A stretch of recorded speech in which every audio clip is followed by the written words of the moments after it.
Bison Valley tea കമ്പനിയിൽ പണി കഴിപ്പിച്ച ഉമ്മൻചാണ്ടി സ്മാരക മന്ദിര ഉദ്ഘാടനവും പൊതുസമ്മേളനവും നാളെ നടക്കും. ചാണ്ടി ഉമ്മൻ MLA സ്മാരക മന്ദിരത്തിന്റെ ഉദ്ഘാടനം നിർവഹിക്കും. പൊതുസമ്മേളനം MP ഡീൻ കുര്യാക്കോസ് ഉദ്ഘാടനം ചെയ്യും. കോൺഗ്രസ് പ്രവർത്തകർക്ക് ആവേശമായി ബൈസൺ വാലി ടീ കമ്പനിയിൽ കോൺഗ്രസ് ഓഫീസിന്റെ നിർമ്മാണം പൂർത്തീകരിച്ചു. അന്തരിച്ച മുൻ മുഖ്യമന്ത്രി ഉമ്മൻചാണ്ടി തറക്കല്ലിട്ടായിരുന്നു ഓഫീസിന്റെ നിർമ്മാണ ജോലികൾക്ക് തുടക്കം കുറിച്ചത്. നിർമ്മാണം പൂർത്തീകരിച്ച ഓഫീസിന് ഉമ്മൻചാണ്ടി സ്മാരക മന്ദിരം എന്നാണ് നാമകരണം ചെയ്തിട്ടുള്ളത്. കോൺഗ്രസ് ഓഫീസിന്റെ ഉദ്ഘാടനം നാളെ നടക്കും. ചാണ്ടി ഉമ്മൻ MLA സ്മാരക മന്ദിരത്തിന്റെ ഉദ്ഘാടനം നിർവഹിക്കും. ബൈസൺ വാലി മണ്ഡലം കോൺഗ്രസ് കമ്മിറ്റിയുടെ നേതൃത്വത്തിൽ ടീ കമ്പനിയിൽ പണി കഴിപ്പിച്ചിരിക്കുന്ന ഉമ്മൻചാണ്ടി സ്മാരക മന്ദിരത്തിന്റെ ഉദ്ഘാടന കർമ്മം 10/1/25 വെള്ളിയാഴ്ച വൈകുന്നേരം 5 മണിക്ക് Chandy Oommen MLA നിർവഹിക്കുകയാണ്.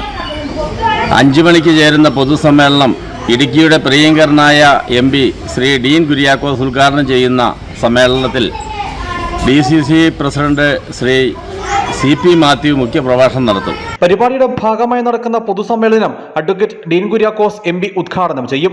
DCC president CP Mathew മുഖ്യപ്രഭാഷണം നടത്തും. കോൺഗ്രസ് മണ്ഡലം കമ്മിറ്റി പ്രസിഡന്റ് തോമസ് നിരവത്തുപറമ്പിൽ അധ്യക്ഷത വഹിക്കും. വിവിധ കോൺഗ്രസ് നേതാക്കളും പ്രവർത്തകരും ചടങ്ങിൽ സംബന്ധിക്കും.